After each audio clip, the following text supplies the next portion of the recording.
tiempo para Dios. ¿Cómo es el tiempo que debemos dedicarle a Dios? ¿Qué dice la Biblia sobre el tiempo para Dios? Les invito a que abran su Biblia en Eclesiastés capítulo 3, verso 1 al 15. Se titula Todo tiene su tiempo.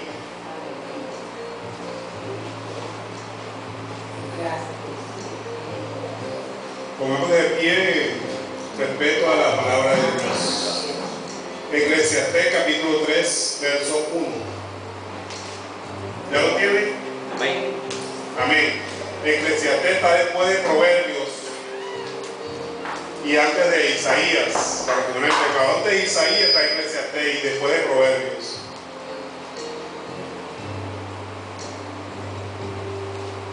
Amén. Todo tiene su tiempo y todo lo que se quiere debajo del cielo tiene su hora. Tiempo para nacer, tiempo para morir, tiempo de plantar y tiempo de arrancar lo plantado, tiempo de matar y tiempo de curar, tiempo de destruir y tiempo de edificar. Verso 4 del capítulo 3 de Eclesiastés. Tiempo de llorar y tiempo de reír, tiempo de endechar y tiempo de bailar, tiempo de esparcir piedras, tiempo de juntar piedras, tiempo de abrazar y tiempo de abstenerse de abrazar, tiempo de buscar y tiempo de perder, tiempo de guardar y tiempo de desechar, tiempo de romper y tiempo de coser, tiempo de callar y tiempo de hablar. Verso 8. Tiempo de amar y tiempo de aborrecer, tiempo de guerra y tiempo de paz. ¿Qué provecho tiene el que trabaja de aquello en que se afana? Yo he visto el trabajo que Dios ha dado a los hijos de los hombres para que se ocupen en él. Verso 11. Todo lo hizo hermoso en su tiempo y ha puesto eternidad en el corazón de ellos, sin que alcance el hombre a entender la obra que ha hecho Dios desde el principio hasta el fin. Yo he conocido que no hay para ellos cosa mejor que alegrarse y hacer bien en su vida. Y también es don de Dios que todo hombre coma y beba y goce del bien de toda su labor. He entendido que todo lo que Dios hace será perpetuo. Sobre aquello no se añadirá, ni de ello se disminuirá. Y lo hace Dios para que delante de él teman los hombres. Aquello que fue, ya es. Y lo que ha de ser, pues ya. Dios restaurará lo que pasó. Gloria a Dios. Pueden sentarse, hermano.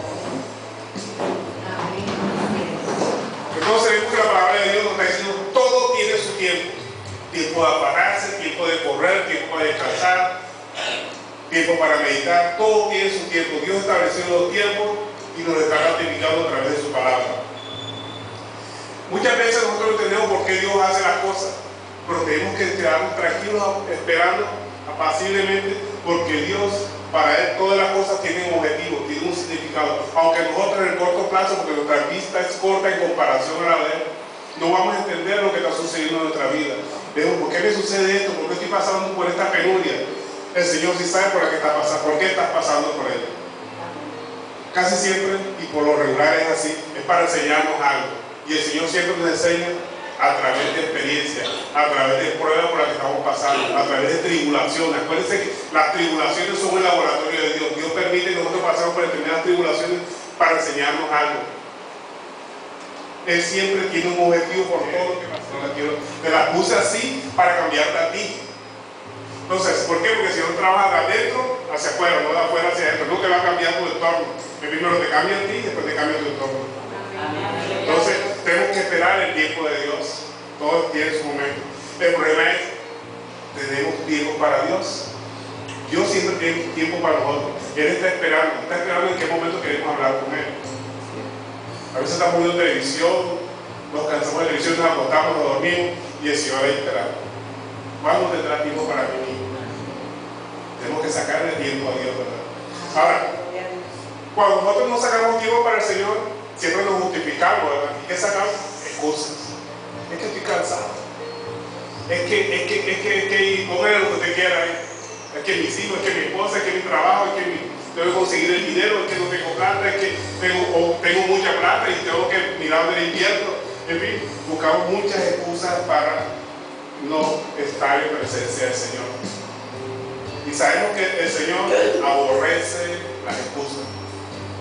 ¿Cómo será tanto que aborrece las excusas que el Señor se enoja cuando nosotros nos excusamos?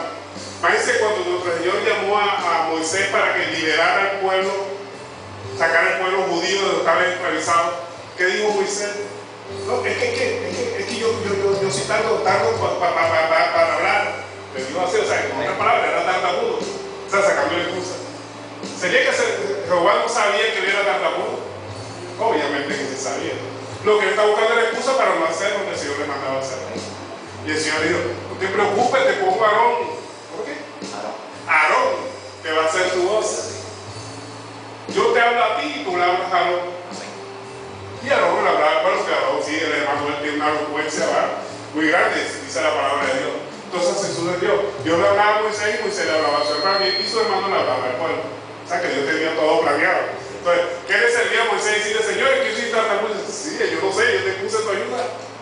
Tu hermano va a estar contigo. Dios no quiere otra cosa. Cuando Adán también pecó, desobedeció a Dios y comió el árbol que Dios le había dicho que no comiera, porque ese fue el pecado de Adán, desobedecer a Dios. Muchos malinterpretan la palabra de Dios y dicen, no, porque estuvo con Eva. Pues si era su esposa, ¿sabes? Porque Dios se va a molestar si estuvo con Eva. No, ese no fue el pecado de Adán. El pecado de Adán fue por la desobediencia. Dios dijo, de todo árbol pueden comer, pero de este que está aquí no. Y él desobedeció. Cuando él desobedeció, supo que había pecado y sabía que estaba desnudo y corrió aquí a cubrirse con hoja de higuera, dice la palabra de Dios, ¿verdad? Y entonces Dios lo empezó a buscar y le dijo, Adán, ¿dónde estás tú? Y decía, que le excusa. ¿Qué esperaba Dios? Es decir, Señor, pequé contra ti, perdóname. Dios esperaba eso. ¿Y qué salió Adán? La mujer que tú me diste, excusa. Dios se llena de ira. Dios se llenó de ira con Moisés. La Biblia dice que Dios se airó por la excusa de Moisés. Obviamente Dios también se airó con la respuesta que dio Adán. ¿Y qué vinieron a raíz de esa excusa que Dios sacó a Adán? Porque Dios quería arrepentimiento. Él primero quiere obediencia. Nosotros no podemos obedecer a Dios arrepentimiento, pero no excusa. Las excusas para Dios, dice la palabra, que son como trapo de inmundicia. O sea, nosotros estamos justificando con hechos diferentes al verdadero, que es la sangre preciosa de Cristo. Son las excusas. Cuando nosotros nos excusamos ante Dios, sacamos excusas por no haber hecho lo que el Señor quiere que nosotros hagamos, como Dios se llena de ira. Y fue tanta la ira de Dios con Adán que lo maldijo. Maldijo primero a la serpiente por haber inducido a Eva a que pecara, la maldijo. Dios te arrastrarás y comerás el polvo de la tierra. Maldijo a la mujer. ¿Por qué la maldijo? Ya parirás con dolor. Una maldición. Porque esa maldición todavía la sigue arrastrando desde la mujer. Parirás con dolor. A la tierra también la maldijo. Dios le dará cargos. La tierra, o sea, será estéril. Y el hombre, obviamente, nos toca trabajar la tierra para que pueda dar fruto. Con consecuencia de la maldición. Y todo como consecuencia del pecado de Adán. Y enseguida le dio otra maldición a Adán, la más grande, la que abrazamos todos. Polvo eres y en polvo te convertirás. O sea, hasta el momento, antes de ese pecado, sabía Adán que era polvo, que había salido del polvo, pero no que se iba a convertir en polvo, o sea, que te iba a morir. Pero a partir del pecado, polvo te convertirás. O sea, maldición completa, ¿cuál fue? La muerte. Como consecuencia del pecado, y una maldición, la cual estamos arrastrando hasta ahora. Por si nosotros conocemos a Cristo, vamos a morir. Sí, vamos a morir físicamente, pero no vamos a morir espiritualmente. Que es lo que nosotros, cuando recibimos a Cristo en nuestro corazón, experimentamos el nuevo nacimiento. ¿Por qué? Porque nacemos con una naturaleza espiritual muerta. Cuando nosotros recibimos a Cristo en nuestro corazón, somos vivificados. Nuestro espíritu se empieza a complicar con Dios, con nuestro Creador. Antes que nosotros recibamos a Cristo en nuestro corazón, nos movía ¿qué? La carne. La carne dominaba el espíritu, al alma. Porque nuestro espíritu estaba muerto. Ya cuando nosotros experimentamos el nuevo nacimiento, nuestra alma y nuestro cuerpo va a ser dominado por el espíritu. Son espíritu, alma, carne. Entonces, ¿cómo Dios confronta ahora nuestras excusas? Volvemos al tema. ¿Cómo confronta Dios nuestras excusas? Nosotros sacamos excusa a Dios. Dios siempre nos va a confrontar. Nos va a demostrar que está airado con nosotros cuando nosotros salimos con excusas. No, Señor, es que yo no oro porque estoy cansado. Es que ese trabajo, o sea, entonces nos basamos en la bendición que Dios nos da. Dios nos dio un trabajo, nos bendijo. Entonces, no, Señor, es que el trabajo, vengo cansado del trabajo. O sea que la bendición que Dios te dio, que yo te doy, hace que no vengas ante mí, entonces te quito esa bendición. Si le sacamos excusa al Señor, el Señor nos quita esa excusa. Señor, mi familia, tú sabes, mis hijos, tus hijos. No quiero imaginar qué puede hacer el Señor. Entonces no le saquemos excusa al Señor.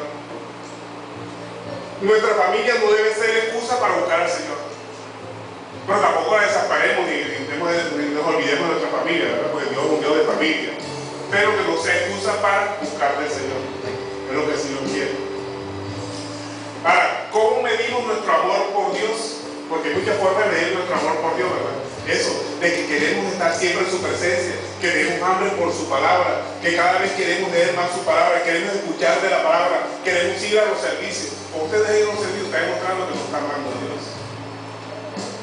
Cuando ustedes dejen congregarse, está demostrando que están criándose espiritualmente. Tenemos que buscar más de la presencia de Dios. Yo no sé usted, pero yo no puedo dejar un día sin leer la palabra de Dios. No puedo dejarlo. Ya lo es como un hábito. Y el día que no la leo, estoy mal. Desde que me convertí, pues, gracias a Dios, porque Él es el que me. Todo lo bueno que nosotros hacemos viene de Él. No puedo dejar un día sin leer la palabra de Dios. Amén. Mínimo media hora leo la palabra de Dios. No me quedan tanto. Estoy glorificando el nombre del Señor, de lo que el Señor ha hecho en mí. Amén. No puedo durar mínimo media hora leyendo la palabra de Dios. Y eso es lo que el Señor quiere que usted haga también, que lea su palabra.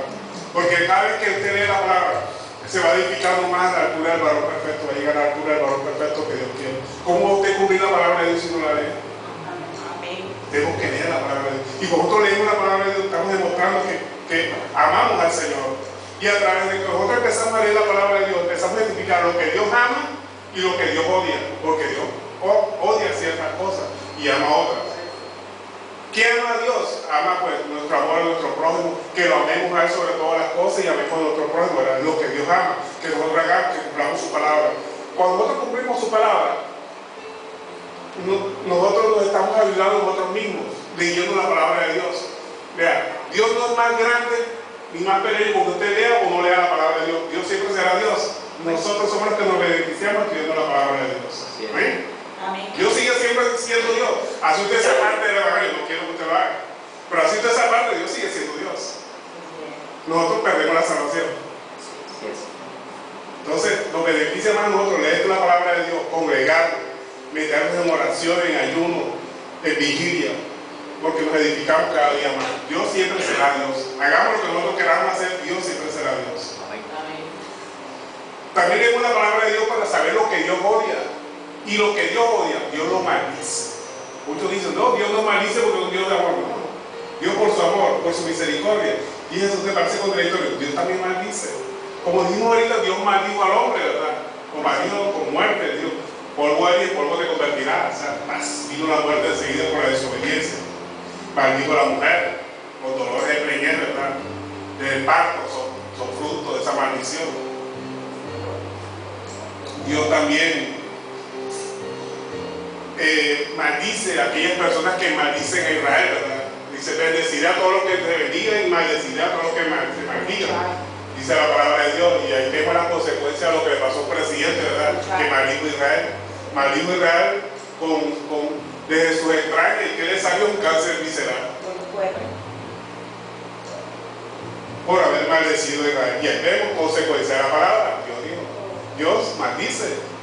Pero también a veces nosotros nos maldecimos, nosotros mismos, cuando hacemos cosas que Dios ha prohibido. Dios no nos maldice directamente, pero si nosotros hacemos cosas que van contra la palabra de Dios, acarreamos maldición. Amén. Dios maldijo una higuera. Nuestro Señor Jesucristo iba caminando por cierto lugar y tenía hambre y vio una higuera a lo lejos y la vio llena de hojas verdes y se acercó y no era tiempo de higos y se acercó a la higuera para comer higos de ellas y encontró que no tenía higos. Y la maldijo en serio. Había un comentarista que decía, pero ¿cómo va a maldecir a la higuera si no era tiempo de higos? O sea, la maldijo porque no encontró higos y no era tiempo de higos, parece contradictorio, ¿verdad? Pero la maldijo era porque mostraba flores verdes y resulta que los higos tienen una particularidad en el Medio Oriente de que cuando tienen hojas verdes es que ya tienen higos. Eso le pasa a muchos cristianos, ¿verdad? Que dan una apariencia de piedad con su Biblia bajo el brazo, van religiosamente a la iglesia. Ojo, religiosamente, no por convicción. Pero hacen cosas que van a contraer la palabra de Dios. Eso es igual al higo que tiene hojas verdes, pero que no tiene fruto. Así se conoce el cristiano. El cristiano no se conoce porque vaya a la iglesia, se conoce por su fruto. La Biblia dice: por tus frutos los conoceréis. Nosotros conocemos a un cristiano por su fruto. Entonces, no por cómo está vestido, porque anda con corbata, porque anda con Biblia debajo del brazo. No. El cristiano se conoce por su fruto. Y cuando nosotros aparentamos ser lo que no somos, viene maldición. Dios nos maldice.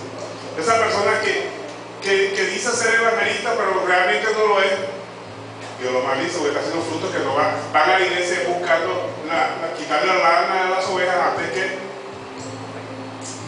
alimentar a las ovejas. Dios maldice a esas personas. De pronto no lo ven en el corto plazo, pero sí lo van a ver a largo plazo. Entonces, maldiciones que la persona misma se acarrea por dar apariencia de lo que no son. Le vamos a acarrear maldición.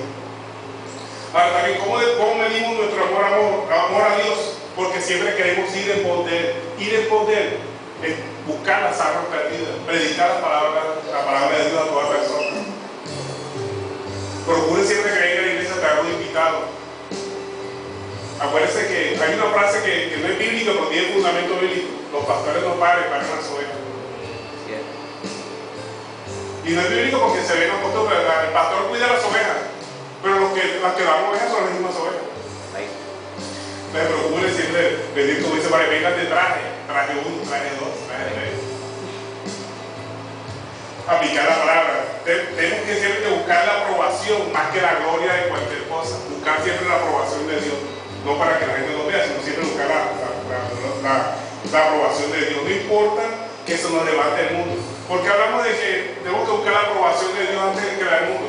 Porque muchas veces nuestra familia se nos va a levantar a nosotros mismos.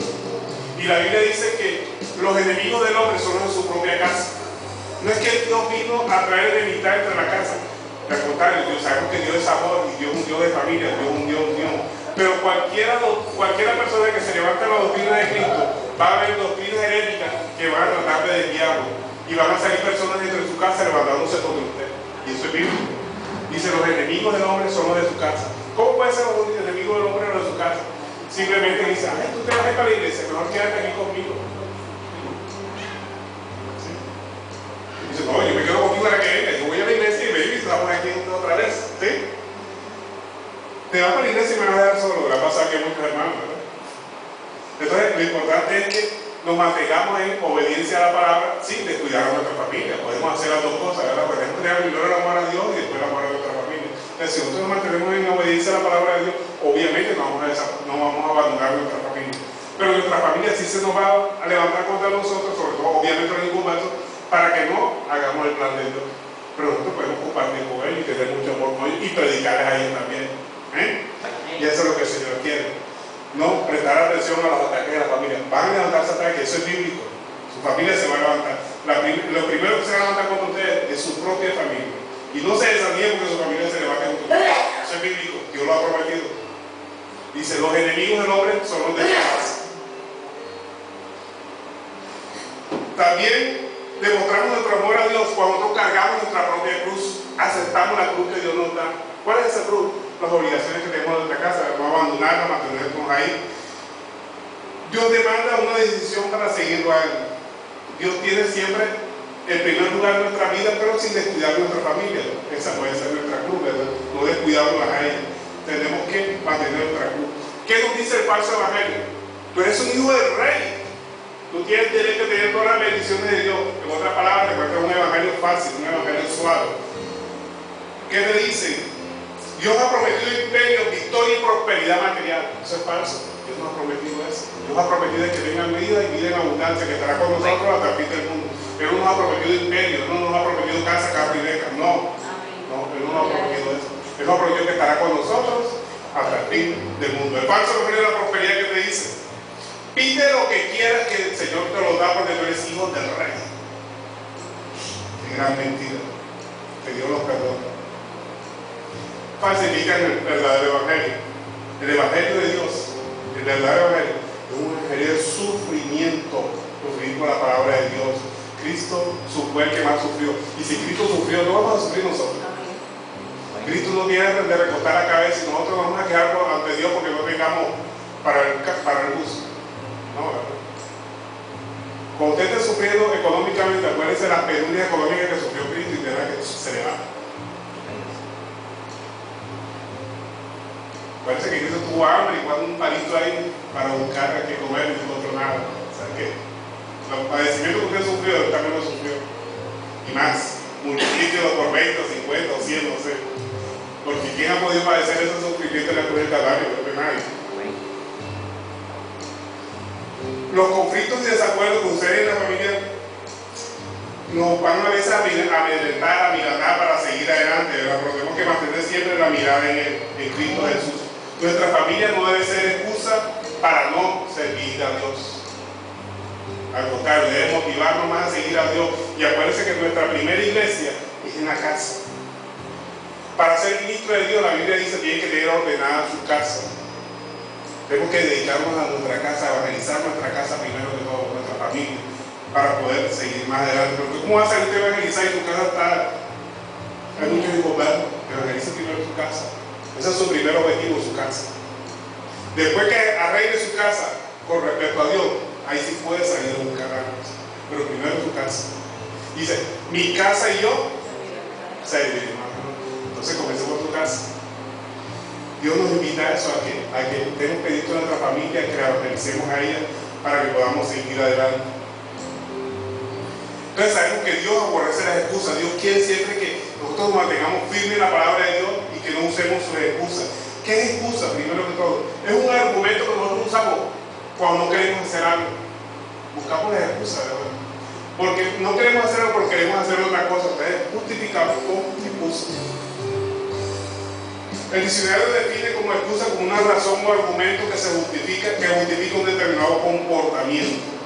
Un argumento o pretexto que se da para justificar algo. ¿Por qué no vas a la iglesia? ¿Qué trabajo? Imagínate qué trabajo. ¿Por qué no vas a la iglesia? No, es que no tengo plata, ¿no? Ay, hermano, que no trabajo. No, imagínate lo que me pasó ahí en la casa y está esa una cantidad de cosas. Entonces, no, tenemos que no sacar excusas. Tratar, en el nombre de Jesús, eliminar esas excusas que nos ofrecen para buscar más de Dios. Estaba comentando a mi hermano John ahora que estábamos pensando que había una hermana que tenía una ferretería muy grande, pero la ferretería estaba en ruina, estaba cayendo completamente. Yo creo que hasta los ratones se habían ido de ahí. Entonces, los hermanos hicieron una vigilia en esa ferretería. Y como a los 2 meses empezaron a llevar bastantes clientes. Y los hermanos se perdieron de la iglesia. Entonces viene el pastor y van de repente, hermano, ¿qué pasó? Estamos esperando por la iglesia. No, imagínense los clientes y los domingos que más llega gente aquí. No tenemos tiempo. Entonces una bendición se convierte en un obstáculo para buscar de Dios. Dejemos de buscar las bendiciones y busquemos más bien al Dios de las bendiciones. Amén. Se muestra que estaban buscando una bendición, no estaban buscando el Dios de la bendición. Y llegan a otro caso extremo. No voy a la iglesia porque no tengo plata. Dos cosas contrarias. O sea, siempre hay un pretexto para no buscar de Dios. Entonces tenemos que buscar, eliminar los pretextos. Cuando Dios venga, no te va a pedir pretexto. Va a decir, ¿tú dónde estabas? No, Señor, es que yo... Allá. La iglesia que vamos a ser maldecidos. Los que no hicieron la palabra de Dios, que no cumplieron la palabra de Dios. Entonces, lo importante es que no busquemos excusas. Muchas excusas que sacamos, es que soy muy joven. No es, soy un pelado todavía. Soy para los viejos. Hubiera querido convertirme de 10 años. Pero bueno, Dios es el dueño de los tiempos. Amén.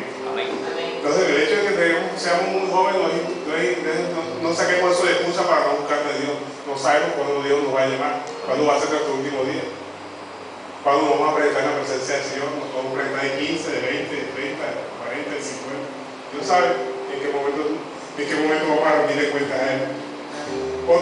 Cuando decimos no tengo tiempo, ¿qué significa no tengo tiempo? Significa realmente no tengo ganas, no me apetece ir. Eso es lo que significa. Cuando alguien me dice a mí por decirte algo, vean que necesito que me ayude a arreglar esto. Hombre, no tengo tiempo. Realmente que no quiero ir. Excusa del tiempo. Cuando nosotros decimos no tengo tiempo, no me interesa o no tengo ganas. Eso es lo que significa no tengo tiempo. Tratemos de evitar eso, no tengo tiempo. El Señor nos va a pedir cuentas al final del cabo que hemos hecho con nuestro tiempo. Acuérdense que el tiempo es de Él y para todo el tiempo, dice la palabra de Dios. Pero le dedicamos tiempo a Dios. ¿Verdad? En primer lugar de todo cristiano debe ocupar los asuntos espirituales. En primer lugar, los asuntos espirituales, y en segundo lugar, los asuntos materiales. Pero si ustedes cuidan los asuntos espirituales, ay, con las cosas materiales. Porque el Señor te va a tocar esos materiales para que lo busques. Y ahí es donde vienen las pruebas, las tribulaciones. Acuérdense que las pruebas vienen de parte de Dios, las pruebas y las tribulaciones. Pero es Dios trabajando con nosotros para quitarnos eso, nos va a quitar eso que a nosotros nos gusta, para que lo busquemos a Él. ¿Qué te gusta a ti? Como decíamos la vez pasada, el celular, Dios te lo puede quitar. ¿Qué te gusta a ti? La televisión, Dios te lo puede quitar. ¿Qué te gusta a ti? Tu trabajo, Dios te lo puede quitar. Así como te lo dio, te lo puede quitar. Así que debemos usar esa excusa, debemos usar una bendición para dejar de buscar de Dios. Porque Dios nos va a poder quitar la bendición. Entonces, no saquemos excusa para buscar a Dios. Dios exige nuestro tiempo. Dios siempre está en los brazos esperando a Él. ¿Cuándo, hijo mío, te acordarás de mí? ¿Cuándo vas a estudiar mi palabra? ¿Cuándo me vas a adorar? Porque en la adoración crecemos cada día más nosotros espiritualmente. Si usted no adora a Dios, Dios sigue siendo Dios. Cuando nosotros adoramos a Dios, nosotros vamos creciendo espiritualmente. Nos conviene más a nosotros adorar a Dios que a Dios. Le da lo mismo si usted no lo adora o lo adora. Realmente es la palabra. Él le da lo mismo. Él sigue siendo Dios. Nosotros cuando oramos a Dios empezamos a crecer cada día más espiritualmente, empezamos a ser humildes, empezamos a llegar a la altura del varón perfecto que Dios quiere. Acuérdense que la palabra de Dios dice que busquemos primeramente el reino de los cielos y su justicia y las demás cosas, o sea, las cosas materiales, las cosas que, la salud, el trabajo, los estudios, todo eso viene por añadidura. Busquemos primeramente el reino de Dios y su justicia, es lo que Dios quiere, ¿verdad?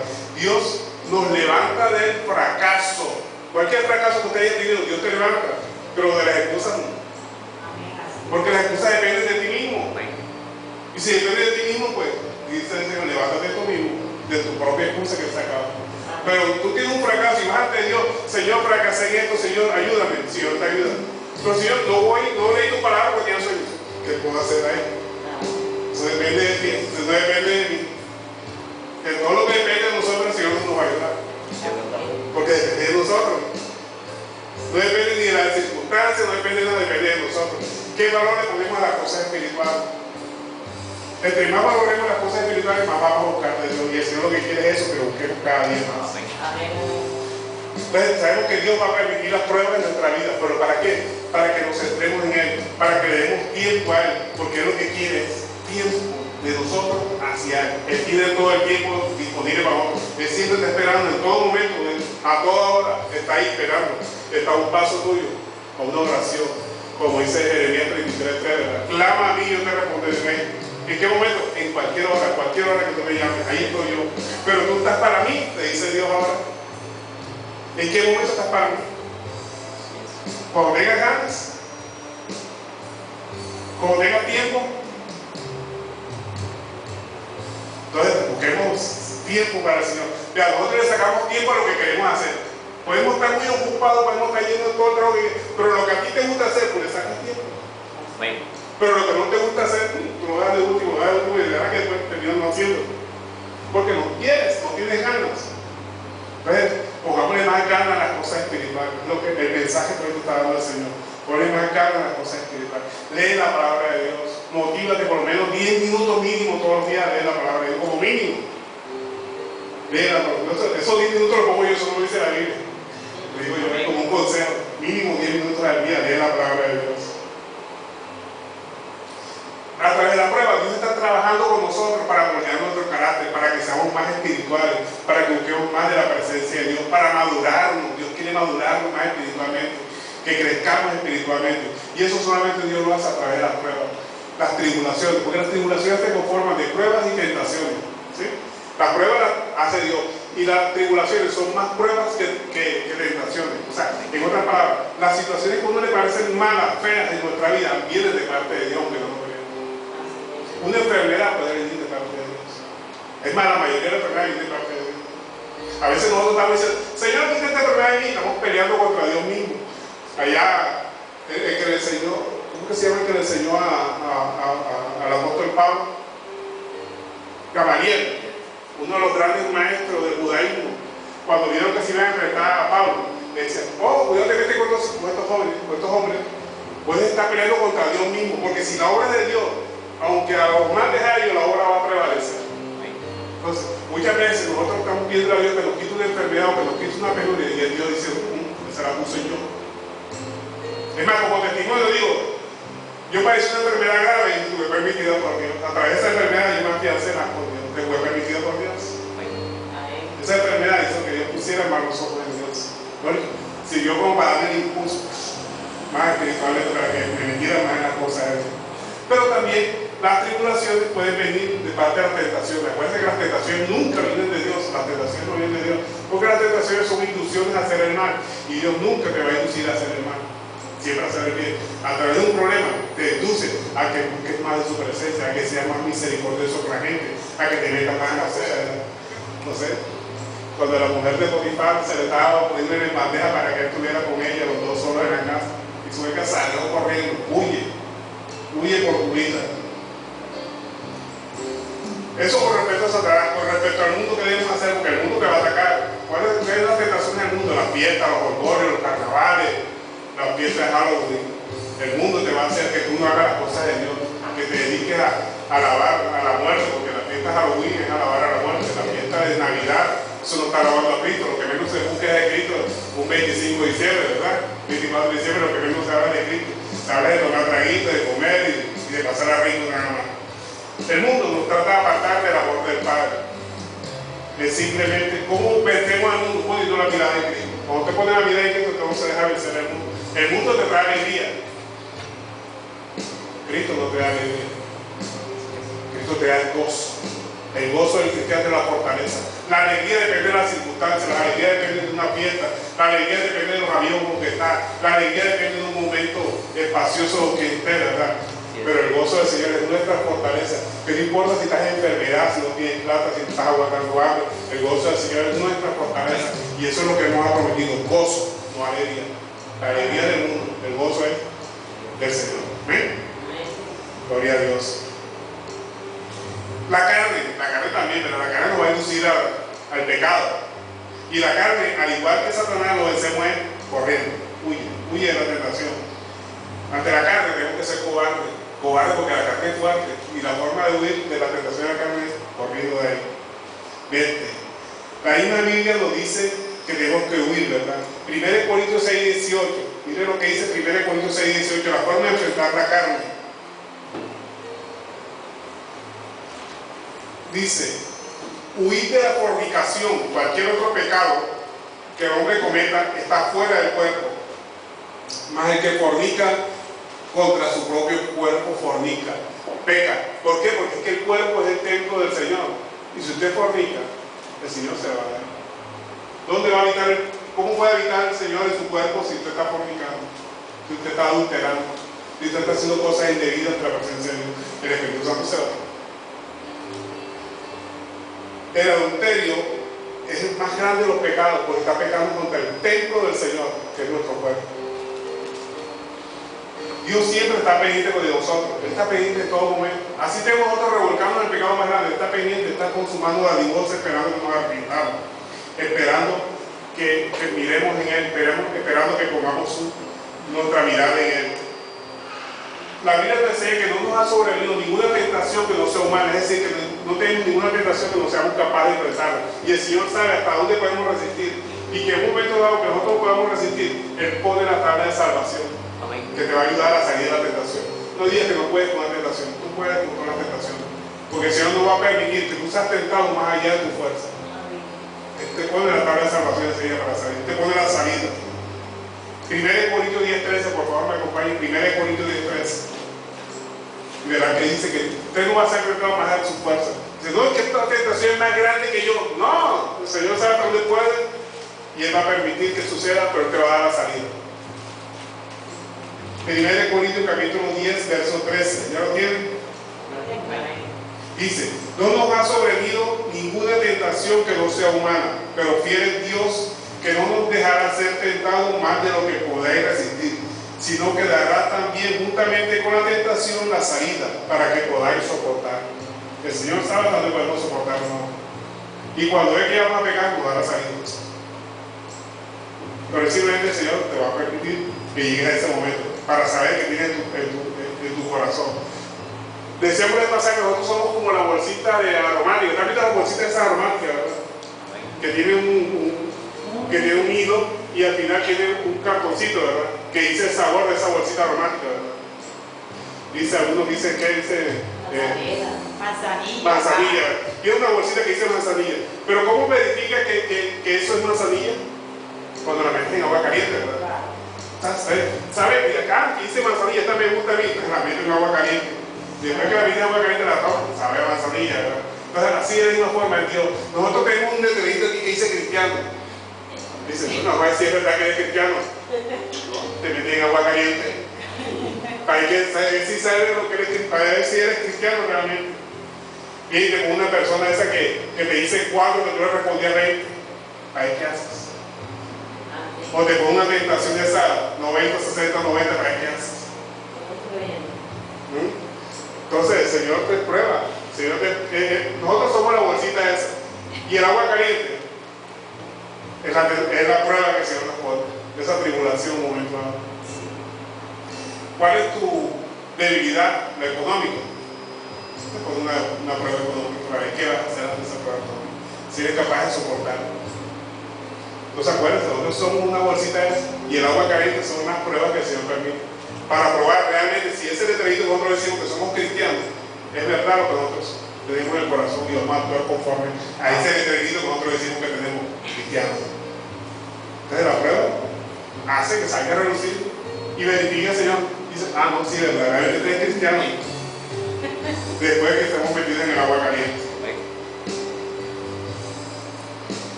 Tenemos cómo enfrentamos las tribulaciones.